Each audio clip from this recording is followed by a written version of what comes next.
Hey there, my name's Christiana, and in this video I'm going to tell you about 7 steps that I'm working to incorporate into my life to help me find true rest. So if that's interesting to you, keep watching.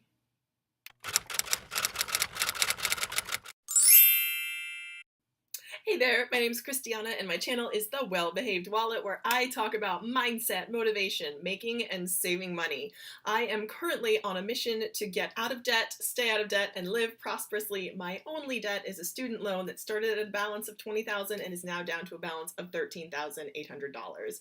So in this journey to get out of debt, something that's really important that I have found, and just in life in general, is the need to fully rest and fully recharge. And that's not always the easiest thing to do. If you're someone that is used to sort of moving quickly, or you have a hectic kind of busy life, it can be really, really tough to find times to unplug, or once you do find the time to actually physically unplug, like mentally unplug as well. So here are 7 things that I do to help me work toward a place where it's easier to unplug and to rest. Nothing's ever perfect, nothing's ever finished. There's always more to learn and to do. But the most important thing I have found is to be okay with things as they are, and that's just acceptance, which is actually the last point I'm going to mention. So the first point is to know your purpose and be very, very clear about why you're doing what you're doing. So for some people, the purpose could be I help other people look good, which really I think can apply across all different levels in life. Some people, their purpose is to inspire other people to live their highest purpose. So it's just really important that you know why you're doing what you're doing. For me, a lot of in my side hustle work, it's crucial that I connect the fact that I'm doing this in order to build a better future. I'm doing this now, I'm saving money now, I'm making all the extra money I can now so that I can build a better future. And that really helps me power through and knowing that there is something better on the other side.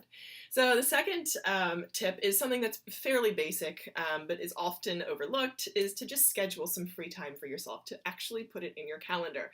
Uh, for me, it's tough because I have all these grand plans and I'm really hesitant to schedule free time because I think if I'm not doing something, I'm not being productive. And the opposite is actually true. If you're not taking the time to recharge yourself, then your productivity goes down. For me, I end up beating myself up for why I'm not working harder or doing more, and it's just a vicious cycle. So it's really, really key to schedule time to rest and recharge. The third tip, actually 3 and 4 are very, very similar.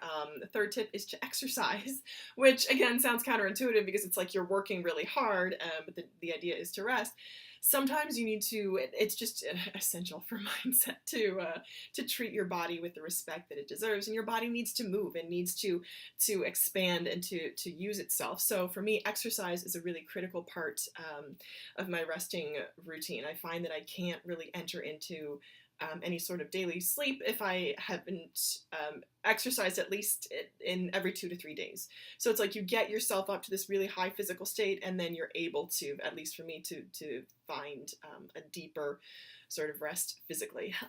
And the fourth tip is to take a nap. If you're tired, sometimes a nap helps. Actually, often a nap helps. Sometimes I feel like I treat myself like a kindergartner, and I'm like, you know what? You need to go take a nap. Like, you're cranky and you're tired, so go nap. Like, just stop what you're doing. And I will do this. I've done this during the workday. I've spoken with colleagues who've also done this during the workday, so I don't feel so bad. But like, I have often, like, sometimes I'll just go out to my car and like close my eyes for 5 minutes. Sometimes that's really helpful. The sixth tip is to follow a routine and to be very sort of disciplined with yourself in the way that you do things. This is one that's a little bit challenging for me because sometimes my life changes and things get switched up. But it's important to have a designated wake-up time and to try to go to bed at the same time every day. Again, sometimes easier said than done. I find that I definitely wake up at the same time every day. Whether or not I get out of bed and am useful is an entirely different matter, but I do sort of naturally wake up at the same time. And if you're one of those people who can't stay in bed past a certain time, then God bless you. I hope that you're being productive during those hours that you're awake. Sometimes not so much. I know that sometimes it's tough to get in the mindset of being productive and you're just up sort of like in a zombie state, because I've had that happen before too. But again, routines are super important. And then that way your body can sort of prime itself to know what's coming up, like to know, okay, this activity is coming, let me get ready for it, let me be prepared for it. There's all sorts of science that supports that sort of conditioning as well.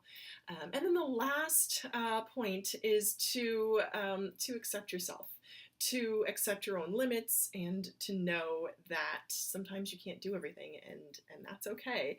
And you'll find, at least I found this is super powerful. I found that when I do accept and I'm okay with my own limits, it kind of frees up the ability to go even farther than where I thought I would have been able to go. Um, which is pretty, it's kind of a neat paradox. It's like you accept you can only go this far. By accepting that, that allows you to go even farther. So that's kind of like a neat mindset tip. And then the final tip is to rethink the narrative that resting is failing. It's not. Resting is an essential part of self-care, and there's a difference between resting intentionally and then collapsing in a puddle of, like nonsense and uselessness. So really allowing yourself and telling yourself that resting is good and right and natural and part of the way your body was designed to operate. So those are my tips to help you find true rest. I hope this has been helpful. If you have any tips on how you find true rest and restoration, I would love to hear them. Let me know in the comments below. And as always, I thank you for watching and hope that you will keep watching. Bye.